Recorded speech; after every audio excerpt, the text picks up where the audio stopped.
Hi everyone, welcome to DU की पढ़ाई platform. Hit the subscribe button and watch the lectures till the end. So in this video we will discuss chapter 3 of your generic elective paper Ideas in Indian Political Thoughts. तीसरा chapter Swami Vivekananda से संबंधित है। स्वामी विवेकानंद एक youth icon भी माने जाते हैं। भारतीय इतिहास में और हिंदुइज्म के पुनर्जागरण में इनका काफ़ी बड़ा योगदान रहा है और बहुत महान व्यक्ति हुए। स्वामी जी ने कल्चर और नेशनलिज्म को जोड़ करके एक नया कॉन्सेप्ट दिया कल्चरल नेशनलिज्म का। तो स्वामी जी ने कल्चर और नेशनलिज्म के अंदर हिंदुइज्म का जो स्पिरिचुअल बिलीफ्स थी हमारे एंशिएंट इंडिया की जो विस्डम थी उसको दोबारा से रिवाइव करने की कोशिश की और भारत के पुरुषार्थ को पुनर्जागृत करने की कोशिश की है। तो स्वामी जी का कल्चरल नेशनलिज्म का जो कॉन्सेप्ट है वो इस चैप्टर के अंदर हम पढ़ेंगे। इसी से सबसे ज़्यादा क्वेश्चंस भी पूछे जाते हैं। तो सबसे पहले हम स्वामी जी की लाइफ के बारे में डिस्कस करेंगे, उनका लाइफ इंट्रो लेंगे। अद्वैत सिद्धांत जो उन्होंने दिया उसके बारे में भी डिस्कस करेंगे। रिलीजन का क्या कॉन्सेप्ट है स्वामी जी का इसके बारे में भी बात करेंगे, ठीक है? पीवाईक्यूज़ को भी टॉपिक वाइज़ डिस्कस कर दिया जाएगा। तो चलिए शुरू करते हैं। अगर आप इस नोट्स को डाउनलोड करना चाहते हैं, लिंक आपको डिस्क्रिप्शन में दे दिया गया है, आप वहाँ से पीडीएफ एक्सेस कर सकते हैं। तो स्वामी जी के लाइफ के बारे में अगर बात की जाए तो 12 जनवरी 1863 को इनका जन्म हुआ था। इनके पिताजी काफ़ी लिबरल विचारधारा के आदमी थे, मॉडर्न लिबरल थॉट के आदमी थे। साइंटिफिक आउटलुक था इनका, एक वेल एजुकेटेड लॉयर थे इनके पिताजी। इनकी माताजी जो हैं वो भगवान की भक्त थीं, she was devoted to God. Swami ji ने वेस्टर्न फ़िलॉसफ़ी की भी पढ़ाई करी और इंडियन फ़िलॉसफ़ी की भी पढ़ाई करी, तो इसकी वजह से उनकी मेंटल कैपेबिलिटीज़ का विकास हुआ, उनके उनके अंदर क्रिटिकल इंक्वायरी और एनालिसिस जैसी क्षमता जो है डेवलप हुई। स्वामी जी जो है 1881 में रामकृष्ण परमहंस से मिलते हैं और वे इनके गुरु बनते हैं।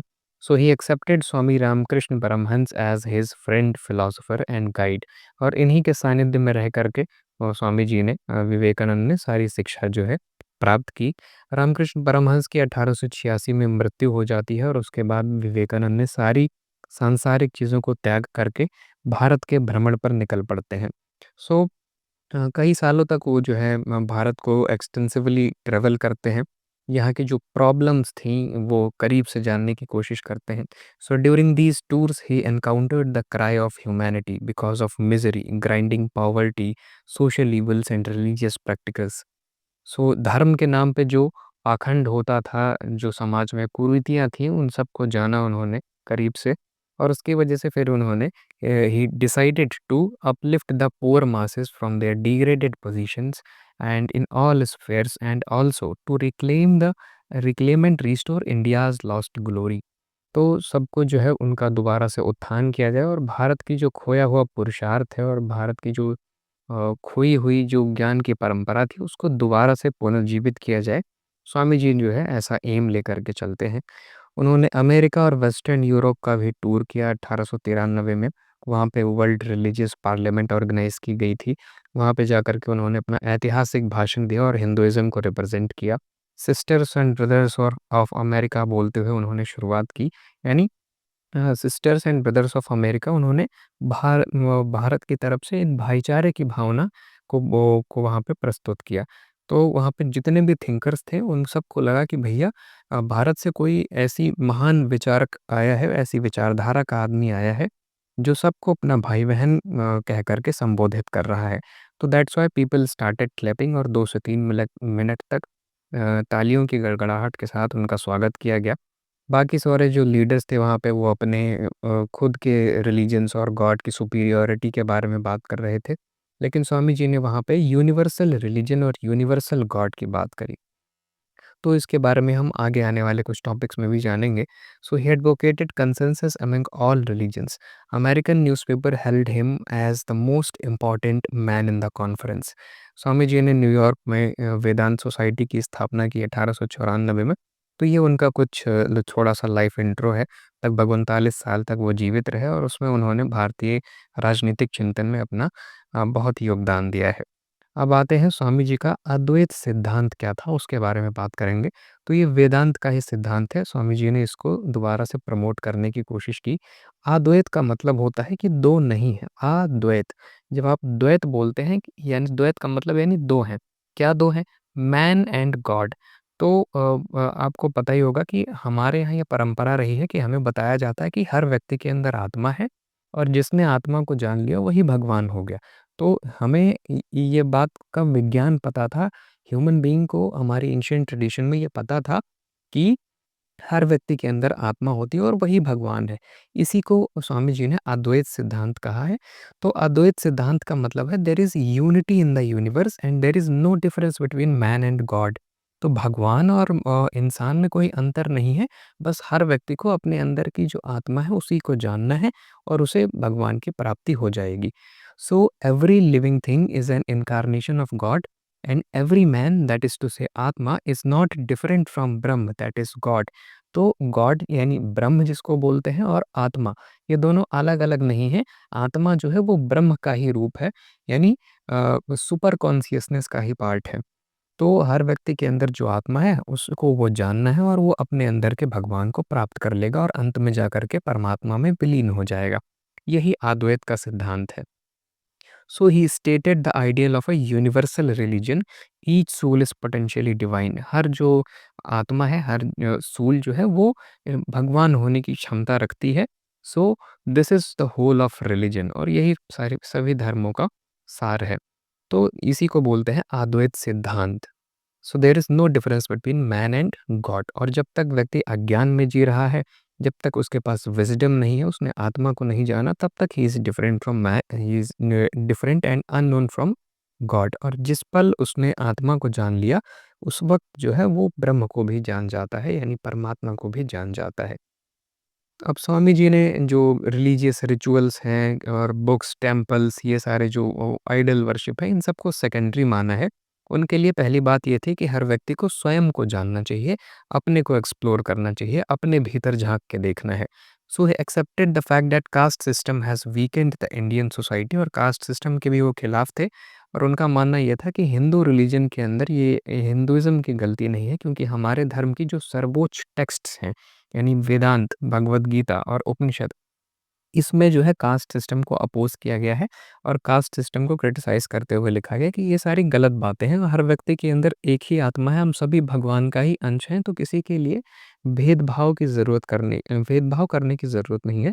इवन स्त्री और पुरुष तक में कोई डिफ़रेंस नहीं देखा है इन सारे टेक्स्ट के अंदर। So it was the fault of those people who misinterpreted Hindu religion. So in Indian politics should be understood and taught in context to the religion. So this was his concept of Advait सिद्धांत। Next आते हैं cultural nationalism के ऊपर। इसके ऊपर बहुत सारे PYQs जो है आए हुए हैं। आप देख सकते हैं कि Indian nationalism is rooted in its culture. Comment on Swami Vivekananda perspective on nationalism and विवेकानंदा's idea strengthens cultural nationalism. Explain what do you understand by cultural nationalism। तो इस तरीके से कई सारे पीवाईक्यूज उसी चीज़ को घुमा घुमा के पूछा जा रहा है। तो कल्चरल नेशनलिज्म आखिर था क्या? कल्चरल नेशनलिज्म का मतलब होता है, पहले आप ये समझ लीजिए नेशनलिज्म क्या है।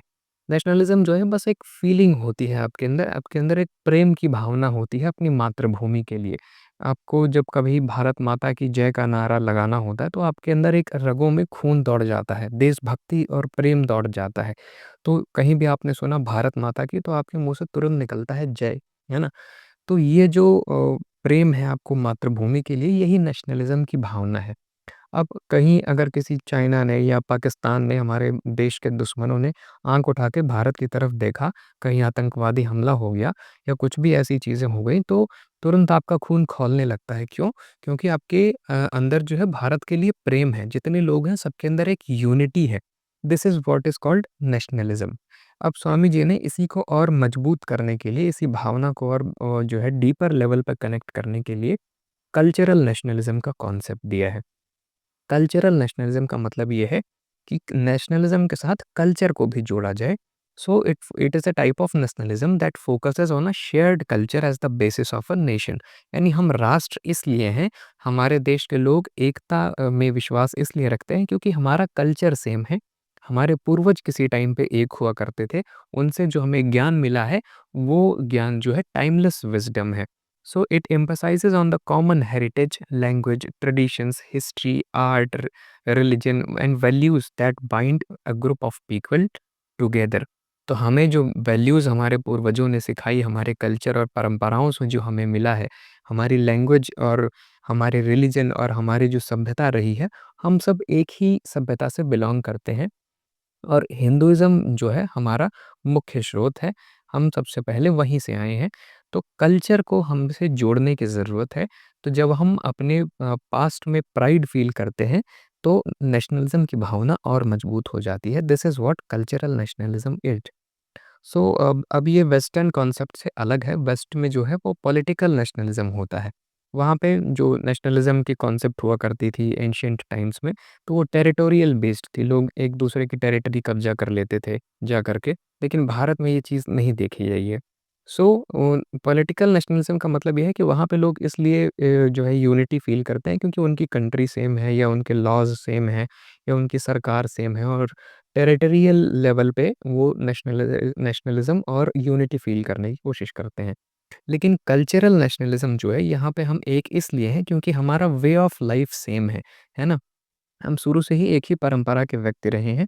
हमारी लैंग्वेज, हमारा हिस्ट्री, हमारा कस्टम, ट्रेडिशन ये सब सेम है ना? तो इसलिए हम हमारे अंदर एक भाईचारे की भावना होती है और हम अपनी मातृभूमि से प्रेम करते हैं। तो ये पॉलिटिकल नेशनलिज़्म से कहीं डीपर लेवल पे लोगों को कनेक्ट करता है कल्चरल नेशनलिज़्म। कल को अगर सरकार बदल भी जाए, लॉज़ चेंज भी हो जाएँ, तो भी हमारे अंदर नेशनलिज़्म की भावना रहेगी। हम अपने देश के लिए लड़ने के लिए हमेशा तैयार रहेंगे। ठीक है? तो ये कल्चरल नेशनलिज़्म की फीलिंग है। So, Vivekananda's nationalism was primarily based on India's rich spiritual and cultural heritage, which he considered the very essence of identity. अब विवेकानंद के अनुसार हर देश का कुछ ना कुछ डोमिनेंट टोन होता है और भारत के अंदर रिलीजन सबसे डोमिनेंट चीज़ है। व्यक्ति पैदा होता है और उस वक्त से उसका जो है धर्म निर्धारित हो जाता है। सारी वैल्यूज़, सारी शिक्षाएं उसको उसका धर्म ही गाइड करता है, और व्यक्ति के अंत तक उसका धर्म सारी चीज़ें बताता है कि क्या सही है, क्या गलत है, क्या करना चाहिए, क्या नहीं करना चाहिए। दर्शन शास्त्र सारी चीज़ें जो है धर्म से ही वो सीखता है। So India's theme he identifies as religion and it had to be make the backbone of the national life. तो इसलिए राष्ट्र जीवन की आधारशिला जो है वो धर्म के आधार पर रखी जानी चाहिए। On the future greatness of any nation could be built only on the foundation of its past greatness. तो हम पास्ट में जिस कारण से महान थे, जिस ज्ञान के कारण महान थे, उसी के आधार पर हम अपने फ्यूचर की भी महानता तय कर सकते हैं। स्वामी जी आगे कहते हैं कि नेशन इज़ ग्रेट और good because of the इनेट greatness and goodness of its people. एक राष्ट्र महान इसलिए होता है कि वो महान तब होता है जब वहाँ के लोग अच्छे हों, उनमें अच्छाई हो, कुछ एथिकल वैल्यूज़ हो, मोरल वैल्यूज़ हो, उनके परंपराओं ने, उनके पूर्वजों ने कुछ अच्छी बातें सिखाई हों। पॉलिटिकल कॉन्सेप्ट से अलग चीज़ है ये, not because the state so desires and enact legislations to that effect. तो वो सरकार ज़बरदस्ती लेजिस्लेशंस लाके उनको इकट्ठा करने की कोशिश करे, यूनिटी फ़ील कराने की कोशिश करे, इसलिए जो है राष्ट्र महान नहीं होता है।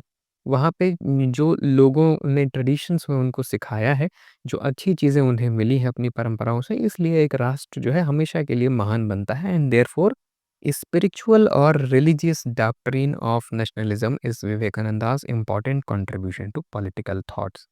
अब उनके जो है नेशनलिज्म के अंदर, कल्चरल नेशनलिज्म के अंदर 3 चीज़ें हैं: sense of unity, pride in the past and sense of mission. Sense of unity पे वो बात करते हुए बोलते हैं कि जो कॉलोनियल रूलर्स हैं वो भारत को एक पिछड़े देश के रूप में देखते हैं कि भारत की जो धरती है वो फ्रेगमेंटेड लैंड है, यहाँ पे लोग आपस में डिवाइडेड रहते हैं, और इसी का इस्तेमाल करके उन्होंने और ज़्यादा डिवाइड करने की कोशिश करी है अंग्रेज़ों ने इंडिया इंडिया को। तो विवेकानंद इसको क्रिटिसाइज़ करते हुए कहते हैं कि हमारी जो धरती है यहाँ पे डाइवर्सिटी है, स्पिरिचुअलिटी है और नॉन एग्रेशन है, और इतनी डाइवर्स कंट्री इसलिए सफल हो पा रही है क्योंकि हमारे जो पूर्वज हैं उन्होंने हमें ये सिखाया है कि हमें मिल करके एक साथ में रहना चाहिए। So he argued a nation that could embrace hundreds of languages, sects and traditions without collapsing had a cultural unity deeper than any political system. तो इतने हजारों सालों से इतनी ज़्यादा भाषाएं और इतने ज़्यादा परंपराओं के लोग जो है हमारे देश में रह रहे हैं, और ये सिस्टम कभी कोलैप्स नहीं हुआ, तो ये हमारी कमजोरी कैसे हो सकती है? ये तो हमारी स्ट्रेंथ है। तो ये इतनी परंपराएँ होने के बावजूद भी हमारे अंदर कल्चरल यूनिटी है, और ये इसलिए आ रही है क्योंकि our ancestors did not care about the colour of the skin और the shape of the nose. They looked for the atma यानी सोल। तो हमारे पूर्वजों ने, जैसे अंग्रेज भेदभाव करते हैं कलर के आधार पर कि काले और गोरे के आधार पर भेद करते हैं, हमारे पूर्वजों ने हमें ये नहीं सिखाया है। हमें आत्मा के बारे संबंध में चीज़ें जो है सिखाई गई हैं कि हर व्यक्ति के अंदर सेम सोल है and that's why we must respect everyone. तो ये जो यूनिटी है, ये किसी किंग के द्वारा इम्पोज़ करने और कॉन्स्टिट्यूशन के थ्रू नहीं आ रही है। नेचुरली हमारे अंदर ये स्पिरिचुअलिटी के थ्रू ये यूनिटी हमारे अंदर है। तो this is our strength and one must respect each other. So this was the sense of unity and it is the part of nationalism. Next, pride in the past. Vivekananda कहते हैं कि हमें अपने पूर्वजों को जो है गर्व की नज़रों से देखना है। नाउ विवेकानंदा's powerful assertion that India's nationalism is rooted in its culture, it was a direct challenge to the dominant colonial narrative that systematically denigrated Indian culture। तो उस वक्त जो स्कूल्स थे उसमें इंडियंस को ये सिखाया जाता था कि आपके जो एंसेस्टर्स हैं वो सुपरस्टिशियस होते हैं और आइडल वर्शिपर्स होते हैं, इनको बस मूर्ति पूजा आती है और इनके हज़ारों मान्यताएँ हैं इनकी। लेकिन इसके रिस्पॉन्स में विवेकानंद ने कहा कि हमारे यहाँ जो टाइमलेस विज़डम दी गई है, वो कहीं ज़्यादा बड़ी है। जो वेद, वेदांत, उपनिषद और गीता के अंदर जो हमारे उच्चतम ग्रंथ हैं, इसमें जो टाइमलेस विज़डम दिया गया है, ये किसी भी चीज़ से सबसे ज़्यादा बड़े हैं और ये एंटायर ह्यूमैनिटी को काम आने वाले हैं। ये सिर्फ़ भारत के लिए ही नहीं, it is important for the humanity. So he firmly believed that these ancient scriptures contain philosophical truth which is of immense value not only for India but also for the entire humanity। ठीक है? तो ये छोटी-मोटी जो primitive texts हैं, इनका उदाहरण देकर के हमें ये बताया जाना कि मनुस्मृति में लिखा है कि तुम डिवाइडेड हो, ऐसा है, वैसा है। तो ये उदाहरण देकर के हमें और ज़्यादा डिवाइड करने की कोशिश करना, ये बिल्कुल गलत बात है। हमारे जो उच्चतम ग्रंथ हैं, वो हमें बिल्कुल ये नहीं सिखाते हैं।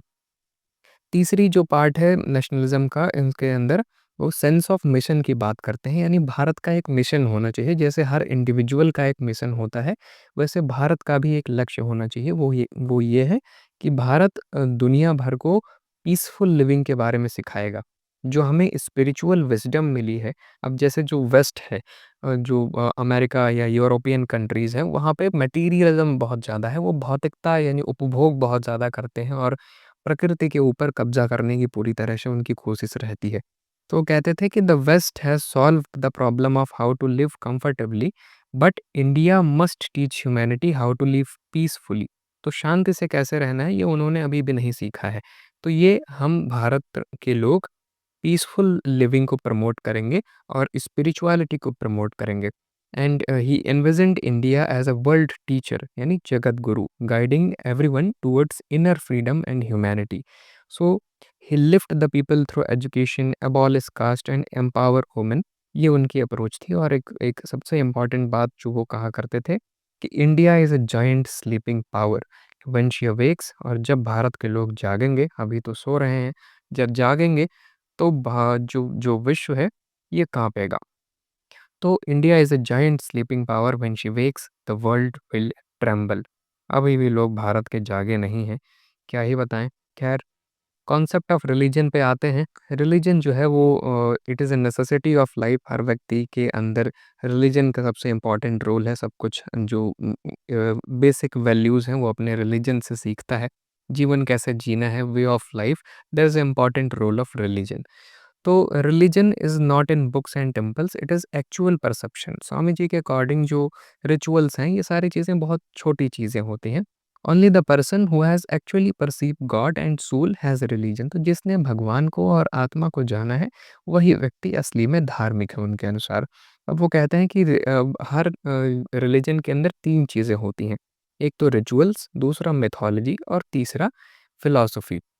रिचुअल्स यानी जो कर्मकांड और परंपराएँ होती हैं, मिथोलॉजी यानी जो कहानियाँ होती हैं, जैसे पुराण है, भागवत है, ये सारी चीज़ें मिथोलॉजी के अंदर आती हैं। और तीसरा जो अंतिम सत्य बात होती है हर धर्म के अंदर, वो है फिलॉसफी, उसका दर्शन। तो सबसे ऊँची चीज़ है फिलॉसफी। और असली में होना क्या चाहिए कि फिलॉसफी के थ्रू इन सब का इंटरप्रिटेशन किया जाए। लेकिन लोग जो है वो रिचुअल्स और मिथोलॉजी तक ही सीमित रह जाते हैं, वो कर्मकांड और वो भागवत और कहानियों तक ही सीमित रह जाते हैं।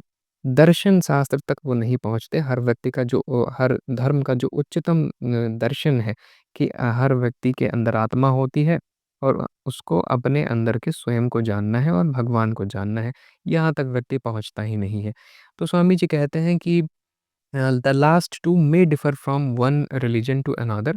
तो हर धर्म में मिथोलॉजी यानी कथाएँ और रिचुअल्स अलग-अलग हो सकते हैं, लेकिन हर धर्म की जो फिलॉसफी है वो एक ही है।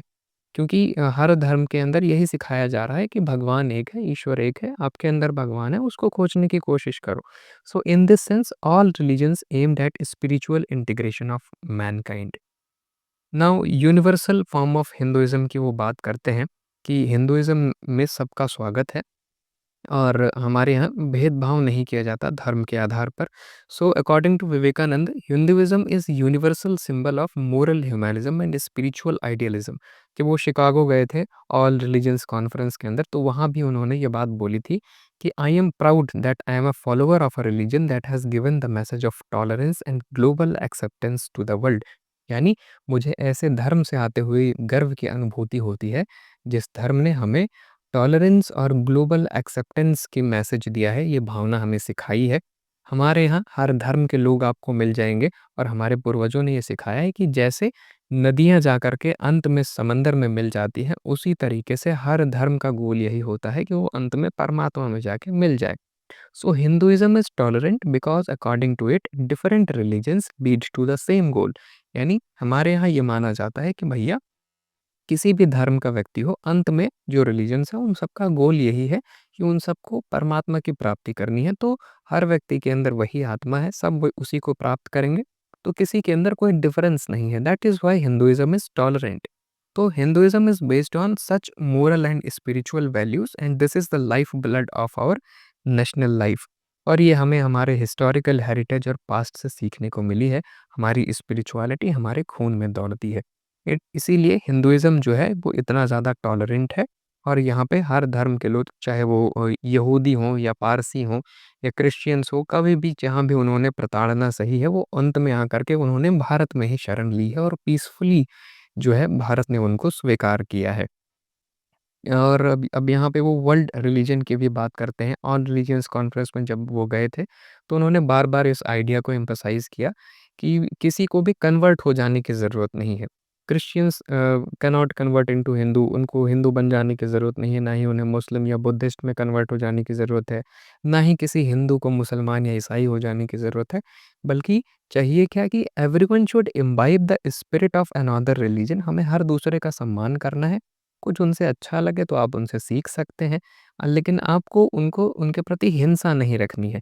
At the same time one should also protect one's privacy and develop oneself according to the laws and development of one's own religion. और उनको रिस्पेक्ट करना है, उनको हमें समाहित भी करना है, लेकिन हमें अपने धर्म के अनुसार, अपने धर्म के जो लॉज हैं उसके अकॉर्डिंग अपने को ग्रो करना है और अपनी जो प्राइवेसी है उसको प्रोटेक्ट करनी है। So respect others and grow as per the laws of your own religion. This was his concept of world religion. So according to Vivekananda, the religions of world are not oppose to each other, they are just different states of the same eternal religion. तो ये बस एक ही जो उच्चतम धर्म हो सकता है, सारे धर्म उसी का अलग अलग रूप है, अलग अलग रास्ते हैं वहाँ तक पहुँचने के। Therefore we should adopt all religions equally. They should be respected and without any discrimination. They and their followers should be treated equally and every religion should see a reflection of their own. तो ये उनका world religion का concept था। तो आप देख सकते हैं कि स्वामी जी जो है कैसे यूनिटी की भावना प्रमोट करने की कोशिश कर रहे हैं और एक नेशनलिज्म की भावना कल्चर से जोड़ करके प्रमोट कर रहे हैं। और ये उनका धर्म का जो है धर्म की समझ है उनकी। तो आई होप आपको स्वामी जी के कल्चरल नेशनलिज्म के बारे में समझ में आ गया होगा। सारी चीज़ें क्लियर हो गई होंगी। आप अगर नोट्स डाउनलोड करना चाहते हैं तो आप पढ़ सकते हैं। उसमें और ज़्यादा डिटेल में आपको पीवाईक्यूज़ वगैरह सारे मिल जाएँगे, आंसर्स भी लिखे हुए मिल जाएँगे। तो चलिए वीडियो को हम यहीं पे समाप्त करते हैं। So please give your suggestions and feedback in the comment. This is the end of the video. Thank you. Have a nice day.